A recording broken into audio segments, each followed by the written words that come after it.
vossa especial atenção à página de cultura do Serviço de Língua Portuguesa de Canal África.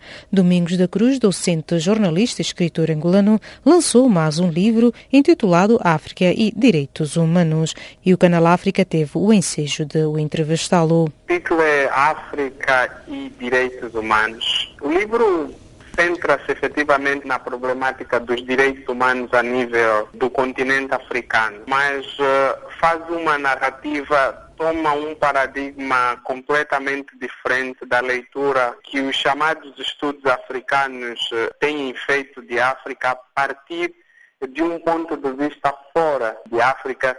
Claro, não só por não africanos, mas também por africanos. Infelizmente, ao longo de séculos, a narrativa acadêmica sobre os estudos africanos em relação ao continente africano, nos mais variados aspectos, é uma abordagem sempre negativa. E este livro faz uma leitura equilibrada, no sentido de dizer, ok, temos insuficiências no que diz respeito aos direitos humanos a nível do continente, isto é verdade, mas ao mesmo tempo também somos um continente onde tem aspectos francamente positivos no que diz respeito à problemática dos direitos humanos. Estou a falar, por exemplo, da política agrária e fundiária da Namíbia, os avanços a nível dos sistemas políticos, estou a falar da África do Sul, das Ilhas Maurícias, que neste momento é um dos países com maior índice de desenvolvimento humano a nível do continente africano, liberdade de expressão e de imprensa em países como o Ghana, a própria Namíbia, o Botsuana. Portanto, como deve calcular no âmbito dos direitos humanos a nível do continente, embora tenhamos insuficiências, mas a obra faz questão de chamar a atenção para que se possa prestar uma leitura positiva também, no sentido de que efetivamente temos aspectos bons no continente. E o que é que o influenciou a escrever o livro? De facto, a questão que acaba de colocar é super interessante e remete-me exatamente ao mestrado. Quando eu fui admitido ao mestrado na Universidade Federal da Paraíba, no curso de Direito, mas eu fiz especialidade em Direitos Humanos no meu mestrado, houve uma coisa que me pareceu brutal e completamente inaceitável do ponto de vista das exigências acadêmicas. Nós tivemos uma cadeira, Instrumentos de Proteção e Defesa dos Direitos Humanos e tantas outras, só que essa tinha um condão específico, abordava os direitos humanos do ponto de vista legal e do ponto de vista dos instrumentos legais e práticos de proteção e defesa dos direitos humanos. Quando eu olho para o programa, vi instrumentos da América Latina, da Europa Ocidental e, claro, surpreendeu-me o facto do programa não ter o Sistema Africano de Proteção e Defesa dos Direitos Humanos. Então, interpelei o professor e simplesmente o professor disse-me, olha, nós não estudamos o Sistema Africano de Proteção e Defesa dos Direitos Humanos. Além do mais, a ideia que nós temos é que a África não tem sistema de proteção e defesa dos direitos humanos. Claro, aquilo para mim foi brutal, porque eu tenho a consciência de que a universidade, a academia, ademais no nível de pós-graduação, como é o caso de mestrado, doutoramento e pós-doutoramento, há um nível de análise séria. Surpreendeu-me que neste nível havia um grau de ignorância tão violenta, tão brutal, por parte de professores e estudantes, que aquilo motivou-me, de facto, a escrever essa obra como forma de publicitar, dar a conhecer a existência do nosso sistema de proteção e defesa dos direitos humanos, por um lado, mas, por outro lado, também dizer que sobre a matéria dos direitos humanos há uma grande produção acadêmica a nível, digamos, do continente, do ponto de vista interno, mas também do ponto de vista externo. Sobre a África existem estudos bastantes em universidades francesas, universidades inglesas, canadianas e americanas. É claro que a nossa leitura em relação aos estudos feitos sobre África, fora de África, estou a falar no Ocidente, deve ser uma leitura suficientemente crítica, eu diria mesmo uma leitura com suspeita. Por quê? Porque muitas vezes essas construções acadêmicas são feitas com base em instrumentos ideológicos e interesses ideológicos que por detrás deles estão uma leitura de humilhação, de negação da dignidade da África e do homem africano, para manter aquela ideia de que há uns que sabem e outros que não, há uns que encontram-se num nível de desenvolvimento mais, digamos, do que outros, mas seja como for, o livro visa basicamente dar a conhecer a outras realidades acadêmicas, particularmente a realidade brasileira, onde a ignorância em relação à África é brutal, completamente violenta, nos mais variados círculos, inclusive na academia. E como é que foi publicar o seu livro fora do seu próprio país? Eu, depois de ter escrito o livro, fiz questão de enviá-lo para diferentes editoras, tanto no Brasil quanto em Portugal, porque de facto, a mim, particularmente em relação a este livro, tenho todo o interesse que sejam leitores essencialmente não africanos. Quer dizer, eu sinto-me feliz se o livro for lido por não africanos, particularmente brasileiros, não é?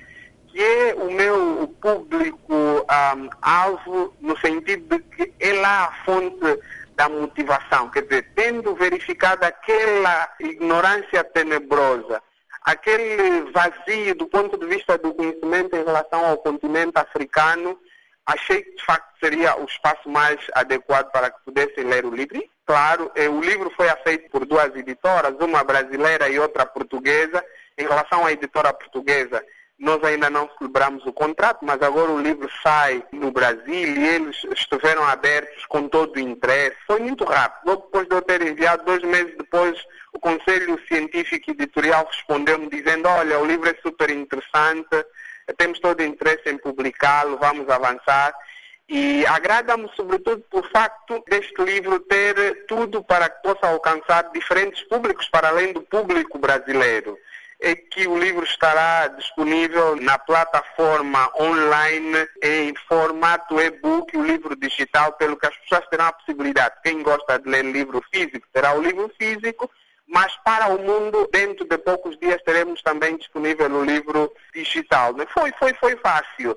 E surpreendeu-me pela positiva, porque os brasileiros são racistas, extremamente racistas. É muito interessante que, para mim, foi uma grande surpresa, um livro que, de alguma maneira, faz uma crítica ao comportamento que demonstra retrocesso civilizacional, do ponto de vista da relação interpessoal, do ponto de vista da relação interracial. Esse é um ponto brutal, gravíssimo para o nível dos brasileiros. Em relação a esse aspecto, eles estão no zero mesmo, precisam de crescer muito e surpreendeu-me. Eu acho que só foi sorte. Provavelmente a editora que interessou-se pelo livro, como se diz, no meio de batatas podres aparecem sempre exceções. Acho que aqueles que tomaram contato com o livro na editora são exceções, são aqueles que efetivamente entendem que a relação interracial, a relação multicultural, mais do que fator de tensão, é um fator de riqueza. Aí deu certo e pronto, temos o livro feito, não é? Estou de malas aviadas, daqui a alguns dias vou para o Brasil para fazer a apresentação em várias universidades, embora o livro já esteja disponível em várias livrarias e, claro, depois veremos qual será a resposta do mercado, não é? Como caracteriza o seu livro? Devo aproveitar a ocasião também para dizer-lhe que o livro não é da responsabilidade exclusiva de Domingos da Cruz, porque trata-se de um livro coletivo, ou seja, é um projeto sob minha coordenação, mas nele participaram vários investigadores de diferentes países a nível do continente, mais de 10 países, inclusive sul-africanos também, né? Na verdade é um livro organizado, é aquilo que tecnicamente chamaríamos de coletânea. E por que eu optei por este caminho de organização e não de um livro solitário, individual, como tem sido todos os outros livros que eu já escrevi?